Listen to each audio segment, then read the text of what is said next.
दिल्ली विधानसभा की 70 सीटों के लिए सुबह 7 बजे से वोटिंग चालू है। ऐसे में लोग बढ़ चढ़ कर मतदान में हिस्सा ले रहे हैं। बता दें कि अब तक दिल्ली चुनाव के लिए राष्ट्रपति द्रौपदी मुर्मू, LGV सक्सेना, विदेश मंत्री एस जयशंकर, मुख्यमंत्री आतिशी और कांग्रेस सांसद राहुल गांधी वोट डाल चुके हैं। इसके अलावा प्रियंका गांधी ने मां सोनिया और पति बेटे के साथ वोट डाला। अरविंद केजरीवाल ने अपने माता पिता को व्हील चेयर पर लेकर वोट डालने पहुँचे। तो वहीं अब वोटों के बीच पार्टियां एक दूसरे पर आरोप लगाने में लग गई है। तो आइए आपको बताते हैं कि चुनाव के दौरान अब तक पार्टियों ने एक दूसरे पर क्या क्या आरोप लगाए हैं। तो पहला है, वोटिंग के दौरान आपके 2 विधायकों के खिलाफ फ्लाइंग किस देने के आरोप में FIR दर्ज की गई है। दिनेश मोहनिया के खिलाफ एक महिला ने फ्लाइंग किस देने का केस दर्ज कराया है। तो वहीं ओखला विधायक अमानतुल्ला खान के खिलाफ आचार संहिता के उल्लंघन का केस दर्ज किया गया है। दूसरा है, ग्रेटर कैलाश के आप उम्मीदवार सौरभ भारद्वाज ने दिल्ली पुलिस पर बड़ा गंभीर आरोप लगाया है। उन्होंने कहा कि दिल्ली पुलिस चिराग दिल्ली इलाके के एक मतदान केंद्र पर लोगों को वोट डालने से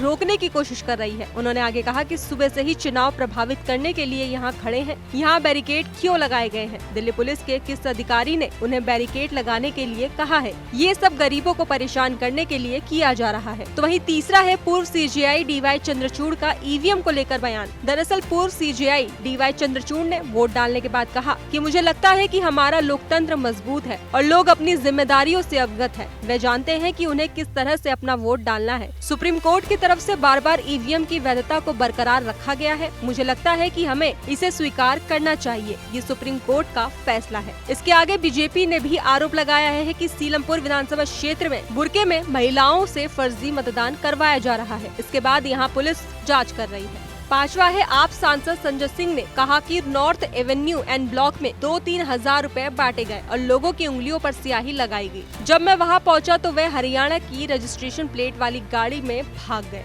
ये सब चुनाव आयोग की नाक के नीचे हो रहा है। ये क्या मजाक है? तो वहीं अब आखिरी में बात करें तो दिल्ली CM आतिशी ने कहा कि ये सिर्फ चुनाव नहीं बल्कि धर्म युद्ध है। ये सत्य और असत्य की लड़ाई है। ये काम और गुंडागर्दी की लड़ाई है। एक तरफ पढ़े लिखे ईमानदार लोग हैं तो वहीं दूसरी तरफ गाली गलौज करने वाले लोग हैं। दिल्ली के लोग काम करने वालों, ईमानदार को जिताएंगे और बुराई को हराएंगे। दिल्ली पुलिस कुछ भी कर सकती है। वो खुल्लम खुल्ला बीजेपी के लिए काम कर रही है। बीजेपी वोटर्स को डरा रही है। बीजेपी के ठिकानों पर दिल्ली पुलिस नहीं आती। चुनाव आयोग का फ्लाइंग स्क्वाड भी कुछ नहीं करता है। तो वहीं आपको बता दें कि दिल्ली विधानसभा चुनाव के नतीजे 8 फरवरी यानी कि शनिवार को घोषित किए जाएंगे। ऐसे में अब वोटिंग के बाद सबकी निगाहें नतीजों पर ही टिकी रहेंगी। तो वहीं देखना अब ये है कि जनता किस पार्टी के सिर पर जीत का ताज रखती है। फिलहाल खबरों में बस इतना ही। बाकी देश और दुनिया की तमाम खबरों के लिए देखते रहिए दैनिक हिंद।